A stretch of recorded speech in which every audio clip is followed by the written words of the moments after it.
स्वागत है स्टूडेंट्स आप सबका एक बार फिर से आपके अपने यूट्यूब चैनल स्टडी विद गोपी गोपाल में। आज हम स्टूडेंट्स बात करेंगे न्यूमेरिकल सेक्शन के पार्ट 2 की। और आपका क्वेश्चन सामने ये रहा। क्वेश्चन है 50 सेंटीमीटर फोकस दूरी वाले अवतल शीशे के सामने 25 सेंटीमीटर पर रखी गई वस्तु के प्रतिबिंब की स्थिति क्या होगी। तो स्टूडेंट्स इस टाइप के क्वेश्चंस को सॉल्व करने के लिए हमें सबसे पहले कुछ नियम ध्यान रखने होते हैं। और नियम हमारा ये है कि इस तरह के क्वेश्चंस को स्पेशली चाहे आप लेंस की बात करें या मिरर्स की बात करें, अर्थात चाहे आप दर्पण की बात करें या लेंस की, इनमें आपको एक नियम होता है चिन्ह परिपाटी का। तो चिन्ह परिपाटी का नियम हमें आना बहुत ही जरूरी है। और अगर आप लोगों ने चिन्ह परिपाटी का नियम नहीं देखा है तो लिंक डिस्क्रिप्शन में आपको मिल जाएगी स्टूडेंट्स, और वहां जाकर के आप उसको जरूर देखें। तब आपको इसके न्यूमेरिकल के पार्ट्स करने के लिए, न्यूमेरिकल का सेक्शन कैसे करना है, कौन सा साइन रखना है, वो आपको मालूम हो जाएगा। तो चलिए स्टार्ट करते हैं। इसका सोल्यूशन किस प्रकार होगा। तो क्वेश्चन ये है स्टूडेंट्स कि 50 सेंटीमीटर फोकस दूरी वाले अवतल शीशे के सामने, अब चाहे अवतल शीशा हो या अवतल दर्पण, तो हमें इसमें ध्यान रखना। आप ध्यान से समझिएगा, ट्रिक आपको बहुत ही आसान तरीके से मिल जाएगी। तो हमें क्या दिया गया है, अवतल दर्पण की बात होती है। तो अवतल दर्पण आपको पता है स्टूडेंट्स कि अवतल दर्पण हमारा इस तरह का एक अवतल दर्पण बनता है जिसमें परावर्तन किधर से होता है, दबे हुए तल से होता है। और आपका दबा हुआ तल ये है इधर का अंदर का पोर्शन, और इसमें पालिश किधर की तरफ होती है, जो पालिश होती है स्टूडेंट्स वो होती है ऊपर के उभरे हुए तल में। जी हाँ, तो ये हो गया हमारा अवतल दर्पण या अवतल शीशा। जो मैंने एक लाइन ये ड्रा की हुई है, तो ये लाइन स्टूडेंट्स मुख्य अक्ष, जिसको इंग्लिश में बोलते हैं प्रिंसिपल एक्सिस, ये है हमारी मुख्य अक्ष। अब हम बात करते हैं जो क्वेश्चन में गिवन हम वो नोट कर लेते हैं कि 50 सेंटीमीटर फोकस दूरी। और आपको ये ध्यान रखना है स्टूडेंट्स कि अवतल दर्पण की जो फोकस दूरी स्मॉल एफ होती है वो हमेशा निगेटिव होती है। तो स्मॉल एफ का मान आपको दिया गया है -50 सेंटीमीटर। जी हाँ, ये चिन्ह कैसे रखेंगे, तो चिन्ह परिपाटी का जो नियम है वो आप प्लीज डिस्क्रिप्शन में दिए गए लिंक पे जाकर के उस वीडियो को देखिए और वहां से समझने का प्रयास कीजिए। अब f का मान हमारा -50 सेंटीमीटर हो गया है। अब दिया क्या गया है कि सामने अवतल शीशे के सामने 25 सेंटीमीटर पर रखी गई वस्तु के प्रतिबिंब की स्थिति, और वस्तु की दूरी हमको क्या दी गई स्टूडेंट्स, वस्तु की दूरी को स्मॉल u से प्रदर्शित करते हैं और u दी गई है 25 सेंटीमीटर। स्टूडेंट्स ये भी हमारा चिन्ह परिपाटी के अनुसार किस तरफ है, बाएं तरफ है। तो बाएं तरफ का चिन्ह आप हमेशा निगेटिव रखेंगे और जो दाहिने तरफ का चिन्ह होता है वो हमेशा पॉजिटिव रखेंगे। ये चिन्ह परिपाटी हमारी कहती है। तो u का मान भी हमेशा हम माइनस में रखेंगे। अब हमें क्या ज्ञात करना है कि प्रतिबिंब की स्थिति अर्थात v किस जगह पर बनेगा, हमें वो ज्ञात करना है। तो कैसे ज्ञात करेंगे स्टूडेंट्स, हमको पता है दर्पण का फार्मूला क्या होता है, अर्थात दर्पण के सूत्र से।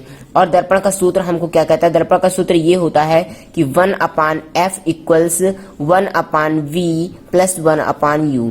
अगर इसके अकॉर्डिंग देखा जाए तो क्या होता है कि हमें 1/u, इसको हम इस तरह से भी लिख सकते हैं कि 1/v equal 1/f minus 1/u। आप देख सकते हैं मैंने सिर्फ इस फार्मूले में चेंजमेंट किया है। v जो यहाँ पे है उस v को मैं इधर ले आया हूं और f को इधर।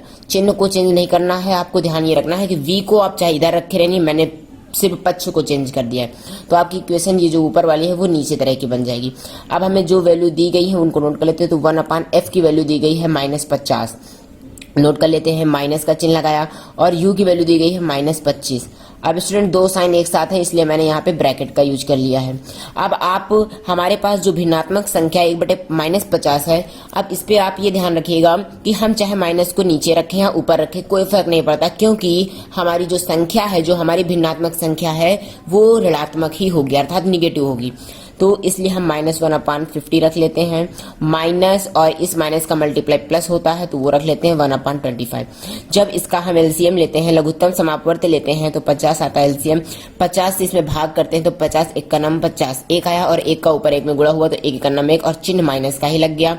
अब अगला चिन्ह प्लस का लगा है, प्लस का चिन्ह लगा दिया। 25 से भाग किया 50 में तो 25 दूनी 50, जो 2 आया स्टूडेंट्स उस 2 का गुणा हम इस 1 में करते हैं तो 2 एकन्नम 2। अब आप देख सकते हैं -1 + 2/50। तो हम इसको सॉल्व करेंगे तो 2 से जब 1 होगा तो 1/50 आ जाएगा। ये स्टूडेंट्स हमारा मान हुआ 1/v का। तो जब आप यहाँ पे देखेंगे और तुलना करेंगे तो v का मान हमको मिल जाता है 50 सेंटीमीटर। जी हाँ स्टूडेंट, और यहाँ पे साइन आप देख सकते हैं अर्थात चिन्ह जो है वो हमारा प्लस का ही होगा। अब प्लस का चिन्ह सिर्फ ये बताता है कि मैंने आपको ऊपर चित्र में आप देख सकते हैं, प्लस का चिन्ह ये बताता है कि ये हमारा प्रतिबिंब कहाँ बनेगा, प्रतिबिंब हमारा बनेगा दर्पण के पीछे। तो प्लस चिन्ह स्टूडेंट्स यही बताता है, जो दर्पण के सामने होता है तो वहां पे चिन्ह हमको क्या लेना पड़ता है, माइनस में, और जो चिन्ह प्लस में अगर हो जाएगा तो इसका मतलब होता है कि जो भी चीज बनेगा वो दर्पण के पीछे बनेगा।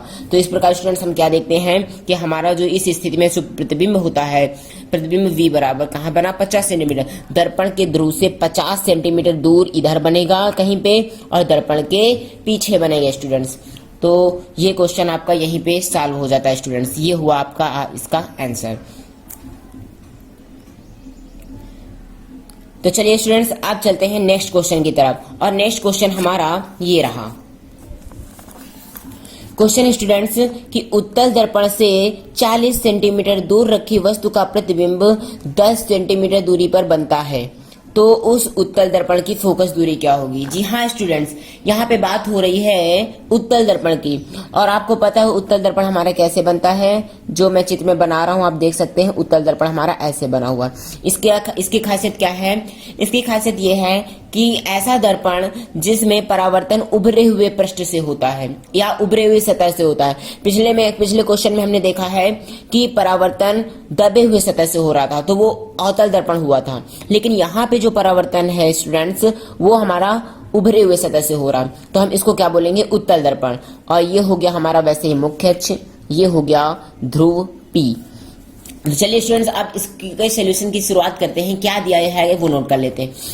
अब जो रूल्स चिन्ह परिपाटी ने हमको कहा है हम वो चीज को ध्यान रखेंगे। क्या कहा है कि जो दर्पण के सामने की हम जो भी चिन्ह लेंगे अर्थात दर्पण के बाईं तरफ वो चिन्ह हमेशा हम नेगेटिव लेंगे, ये बात आपको ध्यान रखनी है। और दर्पण के पीछे की तरफ के चिन्ह पॉजिटिव लेंगे, या पॉजिटिव आ जाता है तो आप समझ जाएंगे कि दर्पण में जो प्रतिबिंब बन रहा है वो कैसा है, धनात्मक है, अर्थात प्रतिबिंब कैसा किधर है, वो दर्पण के पीछे है। तो क्वेश्चन के स्टूडेंट्स इस प्रकार है कि उत्तल दर्पण से 40 सेंटीमीटर दूर रखी वस्तु का प्रतिबिंब। अब वस्तु कहाँ पे रखी है स्टूडेंट्स, तो वस्तु की दूरी को स्मॉल u से प्रदर्शित करते हैं और u का मान है हमारा 40 सेंटीमीटर।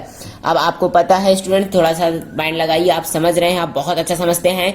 क्या है कि ये दर्पण के सामने वस्तु को रखेंगे हमेशा। जी हाँ, चिन्ह परिपाटी भी हमको यही सिखाती है कि हम हमेशा वस्तु को दर्पण के सामने रखेंगे, और सामने जो रखेंगे तो वो चिन्ह वो उसमें कैसा लेंगे, निगेटिव। तो u का मान हमारा कैसा हो जाएगा, माइनस का 40 सेंटीमीटर। और क्या है, प्रतिबिंब 10 सेंटीमीटर दूरी पर बनता है। अब स्टूडेंट्स यहाँ पे थोड़ा समझने वाली बात है कि प्रतिबिंब V की स्थिति क्या है, V की स्थिति 10 सेंटीमीटर पे है। अब मैं आपको ये बता दूं स्टूडेंट्स, यहाँ पे चिन्ह क्वेश्चन में कभी नहीं दिए जाएंगे। क्वेश्चन में चिन्ह परिपाटी के अनुसार हमें लगाने होते हैं, और यहाँ पे मैं V का मान प्लस रखूं या माइनस रखूं, यहाँ पे समझने वाली बात है। तो यहाँ पे समझना ये है होगा स्टूडेंट्स कि V का मान, आप सबसे पहले उत्तल दर्पण के लिए जो कॉन्सेप्ट होता है उस पे जाइए और सीखिए कि उत्तल दर्पण से बनने वाला प्रतिबिंब हमेशा कैसा होता है, आभासी होता है, काल्पनिक होता है। और जो आभासी और काल्पनिक प्रतिबिंब होता है वो कब बनेगा, जब वो दर्पण के पीछे बनेगा। तो स्टूडेंट्स यहाँ पे हमने क्या सीखा कि इस स्थिति में जो दर्पण का प्रतिबिंब है, जो वस्तु का प्रतिबिंब है वो वस्तु का प्रतिबिंब किधर बनेगा, दर्पण के पीछे बनेगा। और उत्तल दर्पण में प्रतिबिंब हमेशा दर्पण के पीछे बनता है, इसलिए हम V का मान कैसे लेंगे, प्लस में लेंगे। जी हाँ स्टूडेंट्स, अब हमको बात करना है, फोकस दूरी हमको ज्ञात करनी है, तो हम यूज करेंगे दर्पण का फार्मूला। तो दर्पण का फार्मूला होता है, इसलिए का चिन्ह लगा दिया। दर्पण का फार्मूला होता है 1/f equal 1/v plus 1/u। Students आप ये ध्यान रखिए, इसमें अगर हम 1/vu को पहले कर देते हैं, 1/v को बाद में करेंगे तो भी गलती नहीं होगी। चलिए वैल्यू रख देते हैं, तो 1/10 प्लस 1/-40। अब इसको सोल्यूशन करते हैं, 1/10 प्लस और माइनस का मल्टीप्लाई हुआ माइनस 1/40। अब स्टूडेंट्स क्या देखते हैं, इसमें हम एलसीएम लेते हैं, तो एलसीएम आता है हमारा 40, 10 से डिवाइड करते हैं तो 10 4 जा 44 आया, 4 1 जा 4 माइनस 40 से डिवाइड किया 41 जा 41 को 1 में मल्टीप्लाई किया तो 1 1 जा 1। जी हाँ स्टूडेंट्स, क्या आया आंसर हमारा, 4 में 1 को जब सब्ट्रैक्ट किया तो आया 3/40 अर्थात 3/40। अब स्टूडेंट्स ये हमारा मान आ गया है 1/f का, 1/f का मान ये आया स्टूडेंट। तो हमें जब f का मान चाहिए, इसलिए हम f के मान को क्या करेंगे, रिवर्स कर देंगे, परिवर्तित कर देंगे। जब 1/f इतना है तो इसको उल्टा करेंगे तो ये हो जाएगा, f का मान हो जाएगा हमारा 40/3। अब स्टूडेंट्स आप देख सकते हैं यहाँ पे कि ये मान हमारा प्लस में आ रहा, ठीक है। अब इसको हम दशमलव में चेंज कर लेते हैं, तो कितनी बार जाएगा, 3 एकन्नम 3, कैरी बचा हमारे पास, रिमाइंडर जो हुआ वो बचा हमारा 1, तो हुआ 10। तो 3 से हम 10 में जब भाग करेंगे तो 3 त्रिक का 9, दशमलव लगाया, अब 1 बचा, दशमलव लगा, 0 बढ़ाया तो 10 हो गया, फिर 3 त्रिक को 9, और ऐसा ही आगे चलता रहेगा। तो 13.3 सेंटीमीटर आ गई फोकस दूरी। अब स्टूडेंट्स अभी हमारा ये क्वेश्चन का आंसर पूरा अभी भी नहीं होता है।